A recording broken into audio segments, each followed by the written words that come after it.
ओम नमः शिवाय। आप सभी व्यूअर्स का पुनः स्वागत है। अपने उन सब व्यूअर्स को धन्यवाद देते हुए आज मैं मंगल की राशि परिवर्तन के बारे में बताने की कोशिश कर रही हूँ। मंगल 2 जून से लेके 20 जुलाई तक कर्क राशि में प्रवेश करने वाले हैं और ये फिर लंबे समय तक रहेंगे, 20 जुलाई तक रहेंगे। तो ये लगभग जून का शुरुआत का और जुलाई का मतलब 3 एंड हाफ मतलब मतलब थोड़ा-सा 1/3 पोर्शन जो है वो वहाँ से फिर ये हट के अपनी अगली राशि जो कि सूर्य की राशि होगी, सिंह राशि, उसमें प्रवेश कर जाएँगे। मंगल के लिए ऐसा जाना जाता है कि ये जो भी रिज़ल्ट देते हैं, बहुत तीव्रता से देते हैं और इस समय जब ये नीच राशि में आएँगे, तो अगर आपकी नेटा चार्ट में इनकी स्थिति अच्छी नहीं है और महादशा अंतर्दशा भी अच्छी नहीं चल रही है, तो आप तैयार हो जाइए इनके फल प्राप्त करने के लिए। लेकिन डरने की कोई भी बात नहीं है। क्योंकि हर एक ग्रह जो है वो पूरी तरह से ना तो खराब रिज़ल्ट देता है, ना ही अच्छे रिज़ल्ट देता है। इसके अतिरिक्त आपकी महादशा, अंतर्दशा किस ग्रह की चल रही है और अगर ये 3, 6, 11 में प्रवेश कर रहा है गोचर में तो आपको और कम चिंता की आवश्यकता है। और इसके अतिरिक्त क्या है कि मंगल को ऐसा ग्रह माना जाता है कि ये क्रूर के साथ-साथ देवता श्रेणी में आते हैं। इसलिए क्रूरता भी होगी इनकी तो आपको उतना ज़्यादा कष्ट नहीं पहुँचाएगी। मंगल की 2 राशियाँ हैं, एक मेष राशि है और एक वृश्चिक राशि है। कर्क राशि में ये नीच रहते हैं, जबकि मकर राशि में उच्च अवस्था में रहते हैं। इनको ग्रह में सेनापति की पदवी मिली हुई है और भूमिपुत्र के नाम से भी इन्हें जाना जाता है और इसके अतिरिक्त एक बात और है कि जो कालपुरुष की कुंडली है उसमें 10वां घर के मालिक इनको बताया जाता है। तो इस तरह से 4 घर को ये आपको देख लेना चाहिए। ये गोचर में अगर आ रहे हैं तो ये आपको 4 घर में अगर आ रहे हैं तो आपको फ़ायदा होगा। और अगर ये ऐसे ग्रह के साथ आ रहे हैं जो आपके कारक हैं, कुछ राशियाँ ऐसी हैं जिनके लिए कारक माने जाते हैं ये, तो उनको भी ज़्यादा हानि नहीं होगी। तेज़ी से रिज़ल्ट देने के साथ-साथ ये आपका एनर्जी लेवल भी बढ़ाते हैं, जिनकी नेटल चार्ट में मंगल अच्छे होते हैं, उनका एनर्जी लेवल भी बहुत होता है। वो शौरवीर होते हैं, जैसे पुलिस है, सेना है, स्पोर्ट्स है, इसमें इनकी अच्छी पकड़ होती है। इसमें अपना ये झंडा गाड़ देते हैं, अगर नेटल चार्ट में उच्च राशि में है या ऐसे घर में है जो कि इनका कारक घर है और कारक ग्रहों के साथ बैठे हैं। तब आपको फिर और ज़्यादा फ़ायदा पहुँचाने वाले हैं। ये इनको क्या है कि 3 दृष्टियों प्राप्त हैं, ऐसे चौथी जहाँ से ये बैठते हैं, वहाँ से चौथा घर देखते हैं, सप्तम घर देखते हैं और अष्टम घर देखते हैं। कुछ ग्रह जो हैं इनकी मित्र श्रेणी में आते हैं और कुछ इनके शत्रु श्रेणी में आ जाते हैं और किसी-किसी के साथ इनके संबंध सम हैं।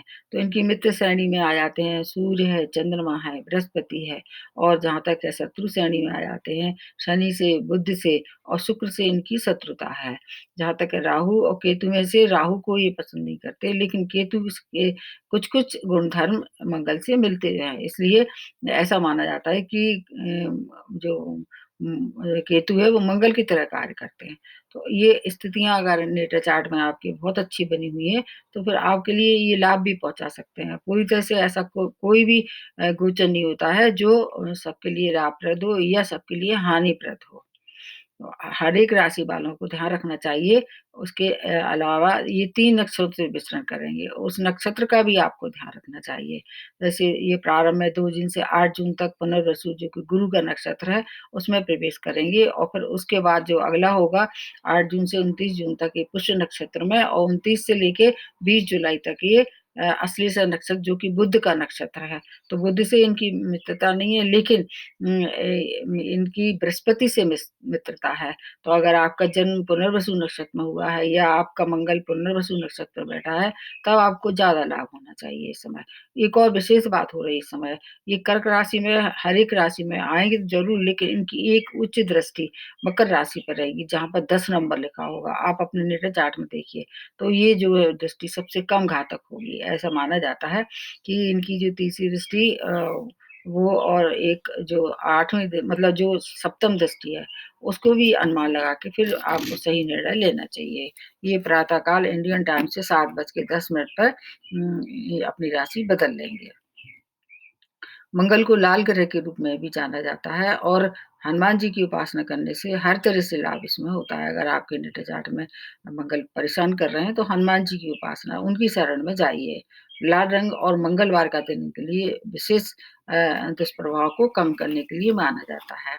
अब आ जाते हैं सबसे पहले मेष राशि के लिए। मेष राशि ये किसकी, मंगल की राशि है और आपके चौथे भाव में ये नीच होने वाले हैं, जो कि माता का है, सुख समृद्धि का है, मातृभूमि का है, भूमि भवन वाहन का भी है।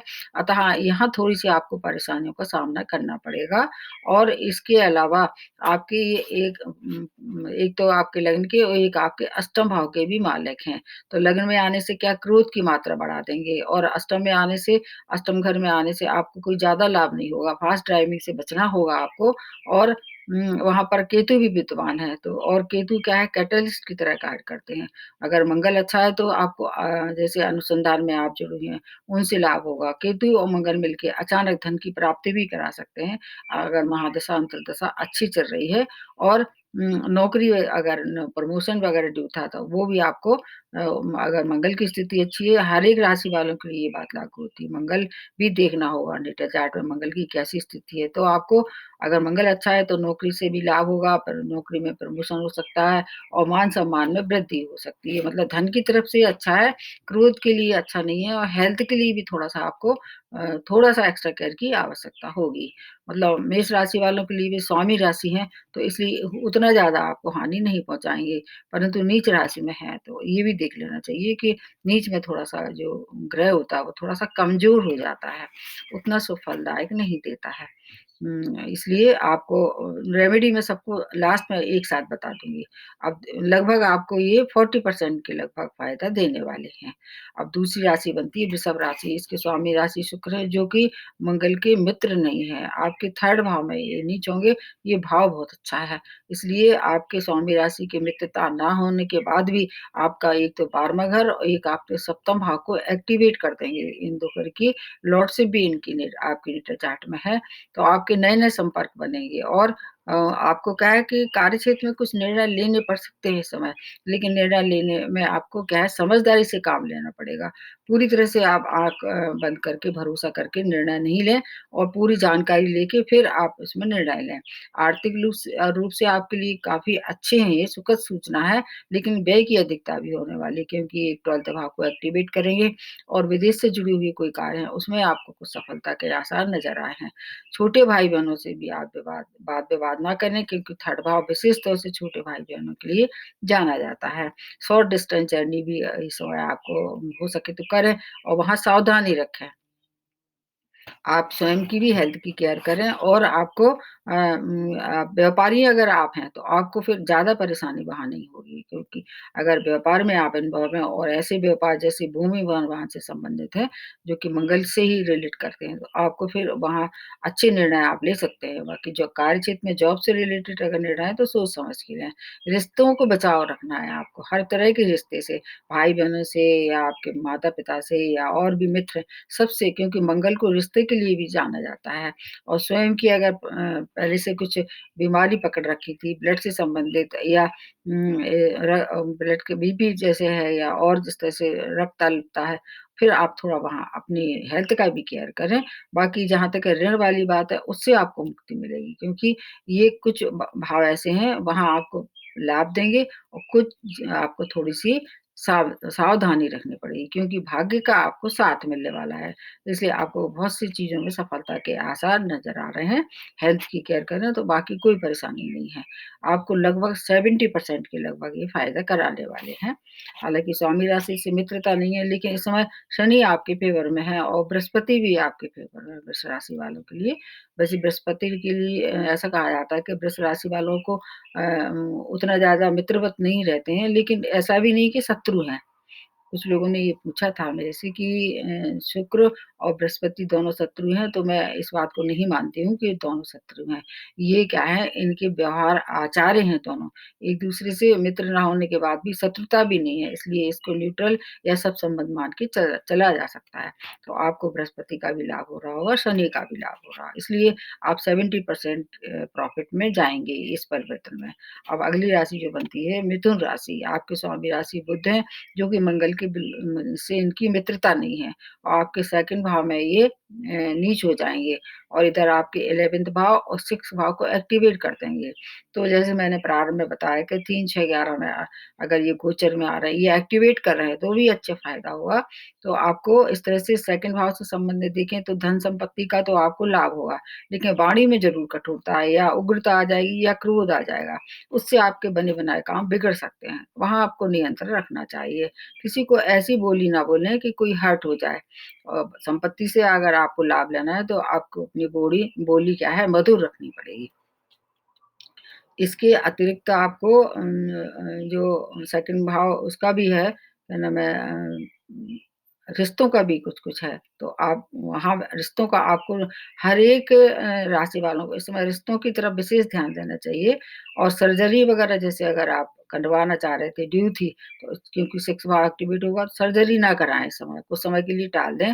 बाकी कार्यक्षेत्र में आपकी उन्नति होगी, आय के नए-नए स्रोत बनेंगे, 11th भाव को जब एक्टिवेट कर देंगे, तो ये आप तुरंत कुछ न कुछ आपको फ़ायदा कराएँगे, पैसे की तरफ से।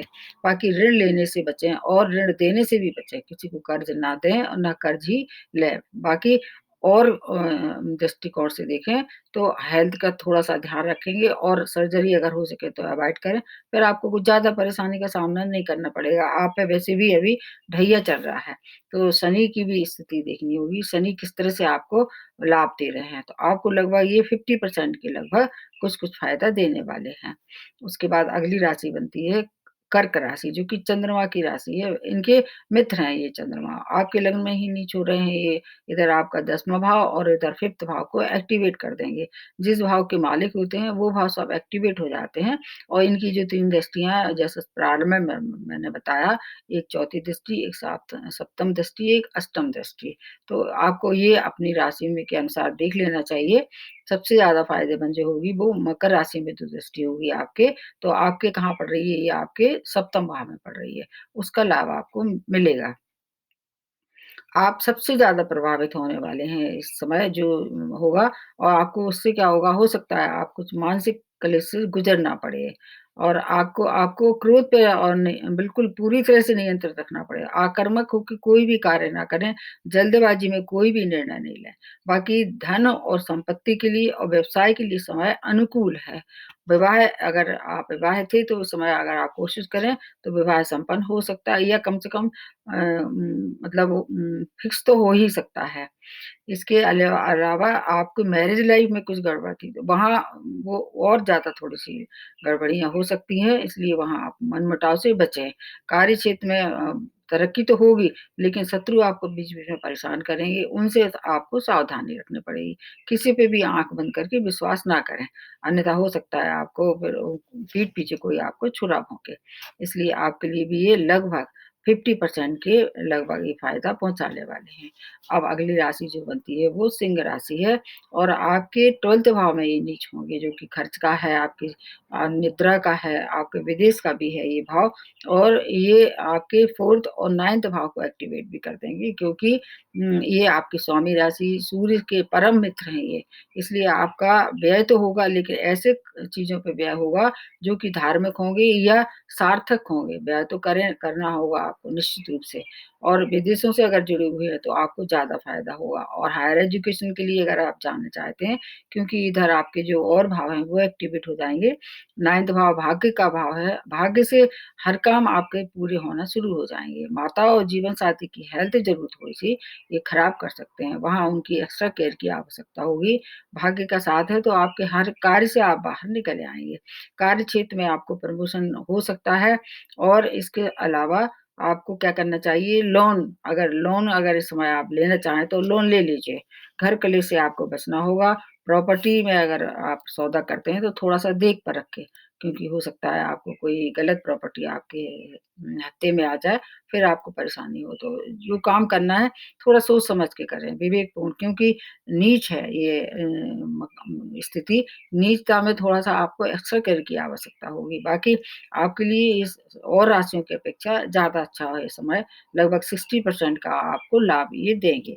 अब उसके बाद आ जाते हैं कन्या राशि। कन्या राशि इसके स्वामी राशि बुध हैं, इसलिए इनकी मित्रता तो बिल्कुल नहीं है। आपके 11th भाव में ये नीच हो जाएँगे, ये भाव बहुत अच्छा है, भले ही नीच हो रहे हैं लेकिन ऐसा माना जाता है ज्योतिष में कि 11th भाव में जो भी ग्रह आता है, अच्छे फल देने के लिए बात हो जाता है। विशेष तौर से जो क्रूर ग्रह है, इधर आपका 3rd और इधर ये 8th भाव के लॉर्ड से भी इनके पास है। ये भाव भी एक्टिवेट हो जाएँगे, तो आपके आमदनी के नए-नए स्रोत बनेंगे और रुकावटें जो अगर धन में आ रही थी, वो रुकावटें दूर हो जाएँगी। जॉब में भी परिवर्तन इस समय आप चाहें तो कर सकते हैं। लेकिन निर्णय सोच समझ के लेना, हर एक राशि वालों पे ये बात लागू होती है। व्यवसायों से आपको लाभ हो सकता है, धन और लोन किसी भी तरह से आपको मतलब धन का लाभ होगा। आप चाहें लोन जो पहले से आपने अप्लाई किया था, इस समय आपको अप्रूव हो सकता है और आपको एक 3rd भाव से देखते हैं, छोटे भाई-बहनों से संबंध बना के रखना है और छोटी दूरी की यात्राएँ अगर करते हैं, तो वहाँ विशेष सावधानी रखें। बाकी धन के लिए ये समय बहुत अच्छा है, जो भी काम करें धन के प्रति मतलब परेशान ना हो, वो आपको मिलता ही रहेगा। चोट-चपेट दुर्घटना के शिकार आप हो सकते हैं। 8th भाव जो आयु का भाव है, चोट-चपेट दुर्घटना का भाव है। अगर मंगल की स्थिति अच्छी नहीं है मान लीजिए नेटल चार्ट में, 8th भाव एक्टिवेट हो जाता है, तो आपको थोड़ा-सा ड्राइविंग करके समय भी थोड़ा-सा आपको ध्यान रखना चाहिए। बाकी आपके लिए लगभग 80% के लगभग कन्या राशि वालों के लिए समय अच्छा है। अब उसके बाद आ जाते हैं तुला राशि। आपके स्वामी राशि शुक्र हैं, शुक्र और मंगल मित्रता वाले संबंध नहीं रखते हैं, आपके 10th भाव में नीच होंगे। ये भाव कालपुरुष की कुंडली से इनको ही प्राप्त है और आपके इधर 2nd भाव, इधर 7th भाव की लॉर्डशिप भी इनके पास है, तो आपको क्या-क्या फ़ायदे कराएँगे? ये कार्यक्षेत्र से अगर कार्यक्षेत्र में बहुत सी उपलब्धियाँ आपको प्राप्त होंगी, लेकिन अधिक परिश्रम के बाद। परिश्रम ये बहुत करा देंगे, लेकिन आपको लाभ पूरी तरह से मिलेगा। धन की कोई भी कमी नहीं होगी, व्यय व्यय भी उसी तरह रफ्तार से होगा, उस पे कंट्रोल करना चाहिए। जॉब में प्रमोशन अगर आप पहले से अप्लाई किया था, नहीं हो पा रहा था, इस समय हो सकता है कि वहाँ से कोई शुभ समाचार प्राप्त हो। तो मतलब कुल मिला के जो है कि तुला राशि वालों के लिए भी बहुत कठिन समय नहीं है क्योंकि शनि आपके लिए इस समय विशेष शुभ फलदायक हैं। शश नामक जो पंच महापुरुष है, उसका लाभ होगा। आप वैसे जितनी मेहनत करेंगे, उसके अनुरूप आपको फल मिलेगा। पिता की हेल्थ की ज़रूरत हो उससे आपको केयर करना चाहिए। अगर आप वहाँ थोड़ा-सा ध्यान रखें, उनके साथ मिल के कोई काम करें या उनकी सलाह से काम करें, तो आपको फिर ज़्यादा परेशानियों का सामना करना नहीं पड़ेगा। वैसे तो आप पे भी ढैया चल रही है, लेकिन शनि आपके लिए विशेष मेहरबानी रखते हैं, इसलिए बहुत ज़्यादा चिंता की आवश्यकता नहीं है। लगभग आपको ये 50% के लगभग लाभ देने वाले हैं। उसके बाद आ जाते हैं वृश्चिक राशि, आपकी स्वामी राशि ही है मंगल और आपके मतलब 9th भाव को ये नीच हो रहे हैं जो कि भाग्य स्थान है। इधर आपके लग्न, इधर 6th भाव की लॉर्डशिप है, तो 6th भाव से आपको ज़्यादा परेशानी नहीं होनी चाहिए क्योंकि इसमें जो भी फल देंगे ये बहुत खराब नहीं होंगे। आपको क्या फ़ायदा देंगे, भाग्य से जो है वो भाग्य में थोड़ी-सी कमी कर देंगे जब भी कोई ग्रह भाग्य में नीच हो जाता है और आपकी तो स्वामी राशि है इसलिए भाग्य से के वृद्धि के मतलब जो हो रही थी उसमें रुकावटें आ जाएँगी। कुछ समय के लिए नए कार्य की शुरुआत ना करें तो आपके लिए ज़्यादा अच्छा है। नहीं तो आपको क्या होगा उस ओर से थोड़ी-सी निराशा मिल सकती है आगे भविष्य में और आप किसी पे भी आत्मविश्वास ना करें। ना तो किसी को पैसा दें और ना ही किसी से पैसा उधार लें। और अगर आप ब्लड या शुगर जैसी बीमारियों से ग्रसित थे, तो इस समय उसमें एक्स्ट्रा केयर की आवश्यकता है। शत्रु की ओर से आपको विशेष आवश्यकता की मतलब उसमें सावधान रहने की आवश्यकता है। बाकी स्टूडेंट के लिए समय अच्छा है। अगर आप शिक्षा प्रतियोगिता में पार्टिसिपेट कर रहे थे क्योंकि 6 भाव उसको उससे भी रिलेट करके देखते हैं और स्पोर्ट्स से या आपका पुलिस सेना में कहीं पहले से चला आ रहा था मामला, इस समय उसमें कुछ अच्छी सूचना आपको प्राप्त होगी। आपके लिए भी ये समय लगभग 50-60% के लगभग होगा। अब अगली राशि जो बनती है धनु राशि, इसको स्वामी राशि बृहस्पति हैं और ये बहुत प्रबल अवस्था में है अभी इसमें स्ट्रॉन्ग पोज़ीशन में है। आपके मंगल आपके अष्टम भाव में गोचर करेंगे, ये भाव इनका अच्छा नहीं मानते हैं। इधर आपके 5th भाव के, इधर आपके 12th भाव को भी एक्टिवेट कर देंगे, दोनों की लॉर्डशिप इनके पास है। तो आपको क्या है कि अष्टम भाव से रिलेटेड रिसर्च से जुड़ी हुई लोग तो आपको ज़्यादा फ़ायदा होगा। इधर विदेशों से भी जुड़ी हैं, अगर उनसे भी कंसर्न है आपको, तो आपको ज़्यादा लाभ होगा क्योंकि इधर 12th भाव, इधर इधर 8th भाव दोनों मिला के देखें तो ये दोनों हैं, ऐसा पहले कहा जाता था कि ये समुद्री यात्राएँ करा देते हैं, जो अब नहीं होती हैं, अब ज़्यादातर लोग प्लेन से जाते हैं। तो आपको क्या है कि आर्थिक रूप से ये काफ़ी प्रबलता देने वाले हैं और लेकिन व्यय भी उसी रफ्तार से कराएँगे। तो बचत पे आपको थोड़ा-सा अपना ध्यान रखना है और आपको अपने रिश्ते और करियर में वाद-विवाद से बचना चाहिए। कोई भी ऐसा काम ना करें जिससे कि आपका वहाँ मान-सम्मान में धब्बा लगे या आपको परेशानियों का सामना करना पड़े। लेकिन संतान के लिए समय अच्छा है, संतान की उन्नति हो सकती है और अगर आप उनको हायर एजुकेशन के लिए भेजना चाह रहे थे, तो इस समय ये संभावना बना रहे हैं और अगर उनकी हेल्थ खराब थी तो उसमें भी कुछ अच्छा संकेत दिखाई दे रहा है। मतलब संतान के लिए ये समय सुखद रहने वाला है। आपको फिर मतलब स्वयं की हेल्थ का ज़रूर ध्यान रखना चाहिए क्योंकि अष्टम भाव जो है वो आपकी आयु का है, तो फ़ास्ट ड्राइविंग से बचें और कोई भी ऐसा कार्य ना करें मतलब जो आपको हेल्थ को प्रभावित करे या हेल्थ खराब करे, वहाँ एक्स्ट्रा केयर की आवश्यकता है। अब अगली राशि जो बनती है मकर राशि, आपके स्वामी राशि शनि है, शनि और मंगल बिल्कुल भी मित्र नहीं है और आपके 7th भाव में ये नीच हो रहे हैं, जो कि आपका लाइफ पार्टनर का है, बिज़नेस पार्टनर का है। इधर आपका 4th भाव, इधर आपका 11th भाव को एक्टिवेट कर देंगे क्योंकि 2 भाव के ये स्वामित्व इनके पास है। तो आपको वैवाहिक जीवन में आपको मनमुटाव का सामना करना पड़ेगा। अगर कोई मैटर चल रहा है कोर्ट केस वगैरह में, तो आप थोड़ा सावधान हो जाइए। आपकी तरफ ये फैसला आने में थोड़ा संशय है। बिज़नेस में एक्सटेंशन भी ना करें आप और अगर कहीं मतलब पहले से चली आ रही है प्रेम संबंध तो वहाँ थोड़ा-सा अभी धैर्य रखें। प्रपोज़ल ना दें, वैवाहिक के लिए थोड़ा-सा टाइम दें उसके लिए और धन के लिए समय बहुत अनुकूल है। आपको क्या है कि जॉब में कुछ परेशानी जो पहले से आ रही थी वो सॉर्ट आउट हो जाएँगी। 11th भाव है, 11th भाव से आमदनी के नए-नए स्रोत बढ़ेंगे लेकिन चौथा भाव एक्टिवेट हो जाएगा, तो माता की हेल्थ ज़रूर खराब हो सकती है। उनका आपको ध्यान रखना चाहिए। मतलब दोनों तरफ से अगर मिला के देखें तो धन को से निश्चिंत हो जाइए। बाकी अगर लाइफ पार्टनर या बिज़नेस पार्टनर से मनमुटाव है, तो वो बढ़ सकता है। वहाँ उसको तूल ना दें और हो सके तो आपस में सुलह-समझौता से अपना जो मामला है वो निपटा लें। क्योंकि आप पे अभी साढ़े साती भी चल रही है, साढ़े साती का भी आपको जो परेशानी है उसका सामना करना पड़ रहा होगा और आगे भी अगर आपकी नेटल चार्ट में अच्छी स्थिति नहीं है मंगल की तो थोड़ा-सा आपको एक्स्ट्रा केयर की आवश्यकता है। हेल्थ की भी आपको भी आवश्यकता है, हेल्थ केयर करें। हेल्थ के लिए ज़्यादातर लोगों के लिए अच्छा नहीं है ये मंगल का परिवर्तन, इसलिए अगर पहले से कोई परेशानी है तो लापरवाही ना करें वहाँ पर। अब अगली राशि जो बनती है वो कुंभ राशि है, इसके स्वामी राशि भी शनि है, इन पे भी साढ़े साती का फर्स्ट पेज चल रहा है।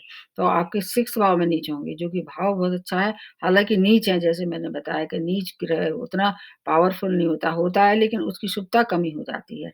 इधर आपका 3rd भाव, इधर आपका 10th भाव एक्टिवेट कर देंगे। तो आपको क्या-क्या फ़ायदा हुआ? आपको रोग ऋण शत्रु इन सब में थोड़ी-सी वृद्धि हो जाएगी। शत्रुओं से आपको थोड़ा-सा और बचाव करना पड़ेगा। करियर के लिए जैसे आपका 10th भाव एक्टिवेट हो जाएगा, तो करियर में थोड़ी-सी परेशानियों का सामना करना पड़ेगा। अपने बॉस से आपको वाद-विवाद नहीं करना है। उनकी बात जो है वो बुद्धिमानी से मान के या उनको समझा के सुलह-समझौता से आगे बढ़ना है। व्यय की भी अधिकता करने वाले हैं क्योंकि 6th भाव की एक दृष्टि 12th भाव पे पड़ेगी, वो थोड़ी-सी हो सकता है आपको वहाँ व्यय करा दे। स्पाउस से भी आपके रिश्ते खराब हो सकते हैं। हेल्थ में जहाँ तक है आपको हेल्थ में भी कोई ज़्यादा परेशानी पहले से चली आ रही थी, जैसे मानसिक रोग या हार्ट की परेशानी चली आ रही थी, वहाँ एक्स्ट्रा केयर की आवश्यकता है। जॉबलेस लोगों को जॉब ज़रूरी दिलवाने वाले हैं क्योंकि शनि की विशेष मरा महर मतलब आपके लिए विशेष मेहरबानी रहती है कुंभ राशि वालों पे। साढ़े साती होने के बाद भी शनि आपको कहीं न कहीं, कोई न कोई ऐसा रास्ता निकालेंगे, अगर आप जॉबलेस हो गए थे, तो जॉब की प्राप्ति हो जाएगी। फिलहाल आपको जो जॉब मिल रहा है उसमें संतुष्टि बना के चलें और आगे फिर जब ज़रूरत हो इनकी स्थिति अच्छी हो जाए मंगल की, फिर आप जॉब को बदल सकते हैं। तो कुंभ राशि वालों के लिए ये समय लगभग 50% है और मकर राशि वालों के लिए भी लगभग ये 60% है। मैंने शायद बताने में चूक कर दी है, अब मैं इसको बता देती हूँ। और अब अगली राशि जो बनती है वो मीन राशि है। आपकी स्वामी राशि बृहस्पति जो कि अभी बहुत प्रबल अवस्था में है, आपके 5th भाव में ये नीच हो रहे हैं मंगल, और इधर आपके 2nd और 9th भाव की लॉर्डशिप भी इनके पास है। तो 5th भाव किसका है? आपकी शिक्षा का है, संतान का, प्रेम प्रसंगों का है, शेयर बाज़ार का भी है। तो आपको इन सब चीज़ों से क्या है, थोड़ा एक्स्ट्रा केयर की आवश्यकता होगी। जैसे कि 5th भाव आपकी शिक्षा का है, शिक्षा में आपको क्या है, भाग्य से हर काम हो जाएँगे, क्योंकि 9th भाव एक्टिवेट हो जाएगा। धन संपत्ति का भी लाभ आपको होगा। संतान की तरफ से अगर कोई आप चिंता या परेशानी में थे, तो कोई न कोई आपको इस समय समाधान मिलेगा। प्रेम प्रसंगों के लिए समय अच्छा नहीं है, वहाँ थोड़ा आपको परेशानियों का सामना करना पड़ेगा। लेकिन एक बात, ये बात अवश्य, अगर नेटल चार्ट में इनकी स्थिति अच्छी नहीं है, तो और अगर आप 5th भाव से शेयर और सट्टा का अगर आप शौक रखते हैं, तो धन हानि भी हो सकती है। इस समय राहु की स्थिति भी बहुत अच्छी नहीं है, अगर राहु की स्थिति भी देख लेना चाहिए। मैंने इसका वीडियो बनाया है कि शेयर मार्केट से कौन-कौन सी कंडीशन होती है प्लैनेटरी, उनमें लाभ हो सकता है। आपको क्या है कि आपको लगभग भाग्य का औसतन साथ रहेगा। बहुत अच्छा नहीं कह सकते, लेकिन थोड़ा बहुत तो आपको भाग्य का साथ रहेगा। आपके संग काम करने वाले जो आपकी पीठ पीछे चुगली कर सकते हैं, उससे आपको, आपके जो बॉस हैं वो आपसे नाराज़ हो सकते हैं, तो इसलिए उनसे रिश्ते खराब हो सकते हैं। इसलिए अगर आपका कोई सहकर्मी ऐसा है जो जिस पे आप डाउट करते हैं, उनसे बिल्कुल लिमिट में बात करें, अन्यथा वो आपको हानि पहुँचा सकते हैं। और विशेष तौर से ऐसे सहकर्मी जो अपोज़िट सेक्स से हैं, उनसे हानि हो सकती है, वहाँ थोड़ा-सा आपको ध्यान रखना पड़ेगा। बाकी और ज़्यादा कोई परेशानी की बात नहीं है, क्योंकि आपके स्वामी राशि जो है बहुत अच्छी अवस्था में है, वो आपकी रक्षा करेंगे। कुल मिला के ये कि मीन राशि वालों को भी लगभग ये 60% का फ़ायदा देने वाले हैं। अब लास्ट में बता देते हैं रेमेडी। रेमेडी सभी राशि वालों के लिए मैं एक ही बात कहती हूँ कि अगर हो सके तो आप हनुमान जी की आराधना करें, हनुमान जी की शरण में जाएँ, क्योंकि मंगल जो है वो हनुमान जी के विशेष अनुयायी हैं, विशेष उनका सम्मान करते हैं। हर एक समस्याओं का कुछ न कुछ समाधान मिलेगा। सूर्य को अर्घ भी दे सकते हैं, और भाई-बहनों से और अपने जो और मित्र हैं, उनसे कभी भी इस दौरान कोई भी बात को मतलब वाद-विवाद ना करें। क्योंकि मंगल को रिश्ते के लिए भी जाना जाता है। अगर आप अभी रिश्ते खराब कर देंगे, तो हो सकता है कि वो जीवन भर आपको इसका अफ़सोस रहे। उन पे आपको विशेष ध्यान रखना चाहिए। उनके साथ सौहार्द व्यवहार रखें। अगर बड़े हैं तो आदर, और छोटे हैं तो प्रेममय व्यवहार रखें। बाकी महामृत्युंजय जाप आप भी कर सकते हैं, और आपको जहाँ तक दान वाली बात है, मसूर की दाल जो कि लाल होती है, ऑरेंज कलर की होती है लगभग, वो दान कर सकते हैं। अनार, लाल फल का दान भी कर सकते हैं, और इसके अलावा अगर चंद्रमा की पोज़ीशन भी खराब है आपके नेटल चार्ट में, तो चंद्रमा के लिए सफ़ेद दान भी कर सकते हैं। और जिन पे साढ़े साती या ढैया चल रही है, उनको क्या करना होगा, शनि का भी विशेष ध्यान रखना। शनि मंत्र कर सकते हैं, या हनुमान जी की उपासना और शिव जी की उपासना सर्वोपरि है। हर एक प्लैनेट को ये क्या करती है, शांत कर देती है उनके दुष्प्रभाव को। तो फिर आपके नेटल चार्ट में देख लीजिए क्या स्थिति है, उसका विशेष आपको ध्यान रखना चाहिए। तो आज के लिए इतना ही, नमस्ते और धन्यवाद।